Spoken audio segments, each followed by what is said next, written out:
ہے۔ ہم اپنے لیے بھی جیتے ہیں، اپنے سماج کے لیے بھی جیتے ہیں، درد بھی سینے میں رکھتے ہیں، بیواؤں اور مسکینوں کی دادرسی بھی کرتے ہیں۔ اسے بھی اللہ کے رسول صلی اللہ علیہ وسلم نے بہت بڑا صدقہ قرار دیا ہے اور یہ بہت بڑی عبادت ہے۔ تو وقف یہ صرف عام سا معاملہ نہیں ہے، بلکہ یہ ہماری عبادت سے جڑا ہوا ایک لفظ ہے۔ اللہ کے رسول صلی اللہ علیہ وسلم جب مدینہ آئے ہیں تب آپ صلی اللہ علیہ وسلم نے مسجد نبی کا ارادہ کیا اور جن کی زمین تھی ان سے کہا ثامنونی یا بنی نجار، لیکن انہوں نے کہا کہ لا نطلب ثمنہ الا من اللہ، کہ ہم تو اس کی قیمت آپ سے نہیں لیں گے، ہم اللہ تبارک تعالیٰ سے اس کا اجر لیں گے۔ تو اپنی مال اللہ کے راہ میں قربان کرنے، اپنی پراپرٹی کو اللہ کے راہ میں وقف کرنے کا جو تصور اسلام میں ہے، مسلمانوں میں ہے، وہ اتنی واضح شکل میں کہیں نہیں دکھائی دیتا ہے۔ اسی لیے ہماری وقف کی جو پراپرٹیز ہے وہ ایک خاطر خواہ مقدار میں ہے۔ اللہ کے رسول صلی اللہ علیہ وسلم کی زندگی سے اور بھی بہت ساری چیزیں اگر مثالیں دیکھنی ہیں تو بہت ساری مثالیں مل جائیں گی۔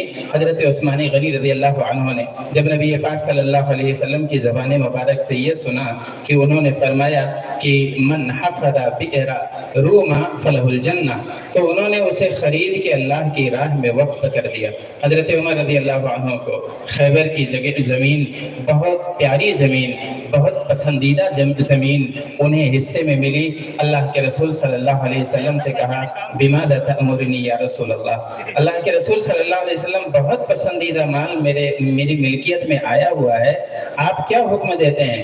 آپ صلی اللہ علیہ وسلم نے کہا کہ اسے اللہ کی راہ میں وقف کر دو اور اس کا جو پھل ہے غریبوں کو دے دو، یتیموں کو، مسکینوں کو، بے سہارا لوگوں کو۔ تو بے سہارا لوگوں کو سہارا بنا، لوگوں نے، ہمارے اجداد نے سہارا بننے کے لیے چیز دی ہے، لہذا اس کی حفاظت بھی بہت ضروری ہے۔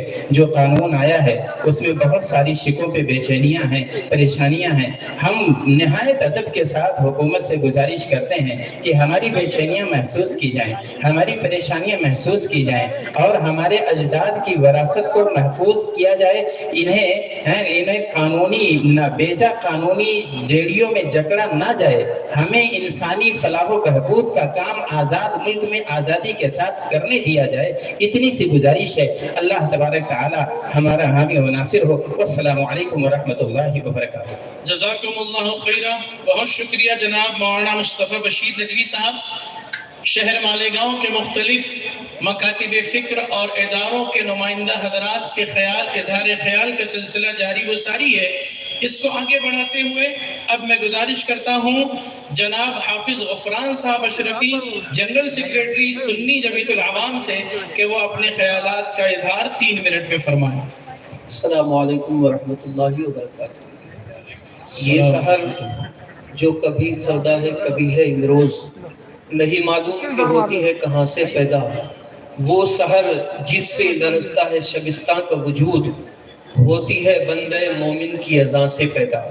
1857 سے لے کر 1947 تک، حالانکہ اس سے پہلے بھی اگر دیکھا جائے تاریخ تو آپ کو یہ پتا چلے گا کہ آزادی تک اگر کسی نے قربانیاں دی ہیں اس ملک کو آزاد کرانے کے لیے تو وہ کوئی اور نہیں، اگر آگے کوئی تھا تو وہ مسلمان قوم تھی، اور علماء سب سے آگے تھے۔